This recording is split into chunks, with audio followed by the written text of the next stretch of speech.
Buenas a todos, soy Pablo Veloso y vamos a hablar hoy un poquito acerca del tema de los chakras. En la India se habla de chakras, de ruedas, de centros de energía y normalmente se presta bastante confusión porque dentro del mundo hindú se piensa en general en 6 chakras y un séptimo que es el loto de los 1000 pétalos que está aquí en la coronilla de la cabeza. Y esto se torna difícil cuando vemos que en el mundo chino de repente no hay 6 o 7 chakras, sino que hay otra cantidad diferente, distinta. También ocurre lo mismo en el mundo tibetano, donde sucede la misma cosa, varía la cantidad de chakras. Entonces empezamos a preguntarnos si los chakras serán realmente algo tan tangible y si será tan importante el número, así como también las características, porque no solamente está el número, sino la alineación. En algunas tradiciones los chakras están más hacia la derecha, más hacia la izquierda. Las propias corrientes occidentales como la teosofía también lo llevan en otras direcciones. Em, Se hacen mixturas, se hacen mezclas entre algunas tradiciones y otras, pero la clave de todo esto es que todo parece cuadrar, todo parece funcionar. Cuando una persona que medita con los chakras tibetanos nos cuenta su experiencia, nos dice que es fantástica de repente, y cuando vemos a alguien que practica con el método teosófico o hindú o lo que fuera, también funciona. Entonces nos podemos empezar a plantear si realmente los chakras serán cosas. Se han hecho comparaciones entre los chakras y los órganos, por ejemplo. ¿Los chakras son los órganos? ¿Están realmente conectados con nuestro hígado, con nuestra glándula timo o con la glándula tiroides? ¿Realmente tendrá que ver con eso? ¿Tendrán realmente una base tan orgánica como creemos? Si lo tienen o si la tienen, entonces sí tendríamos un problema porque alguna de las tradiciones estaría equivocada, porque estarían poniendo chakras fuera de los lugares de los órganos. Pero si empezamos a entender los chakras como una gran metáfora, cambia todo. Cuando entendemos los chakras como una metáfora, nos damos cuenta que aquello que nos parecía tan importante, su ubicación, su localización, se convierte en algo totalmente secundario. Los chakras entonces son alegorías, son formas de hablar de aspectos y estratos de nuestro ser. Podemos imaginar que los hindúes nos plantean un gran cuento de hadas, ¿no? Que es el cuento de la famosa serpiente Kundalini atravesando cada uno de los chakras, como si fuera una escalera que ella va subiendo para llegar hasta su marido, Shiva, en el loto de los 1000 pétalos en la coronilla de la cabeza.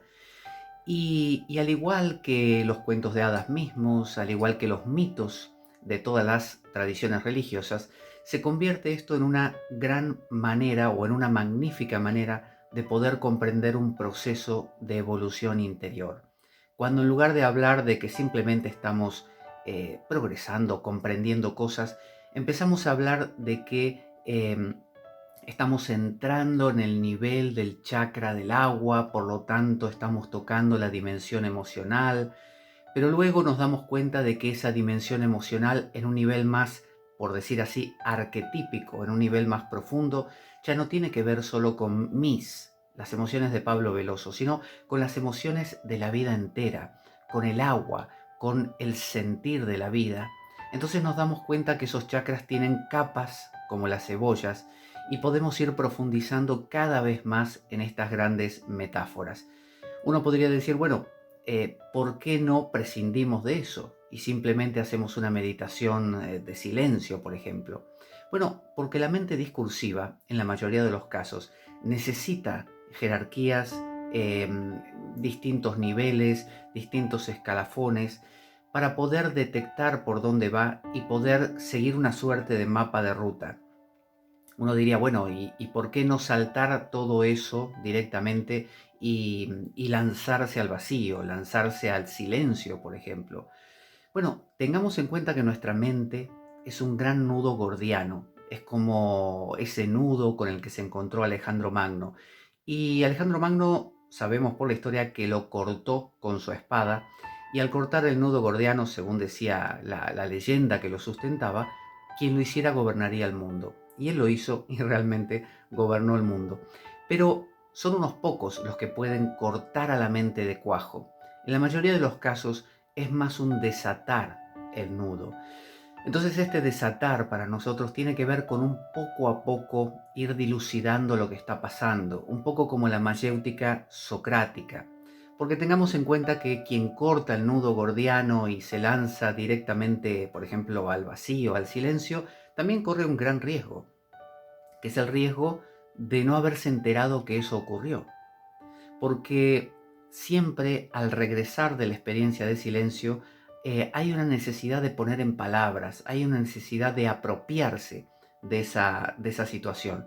Y si no le ponemos palabras, si no sabemos nombrar con todo esto de lo que estamos hablando, de que el chakra tal o el chakra cual, la experiencia no va a tener entonces calado, no se va a asimilar en nosotros. Por lo tanto, el trabajo con los chakras, más allá de la tradición que utilicemos, es un trabajo muy útil que nos permite catalogar por dónde vamos y qué está ocurriendo, de manera que podamos fácilmente ir avanzando, sabiendo por dónde vamos, digiriendo las experiencias de cada uno de estos pasos, para que finalmente cuando estemos ahí al borde de ese vacío, podamos sentir realmente que estamos ahí, para pensarlo.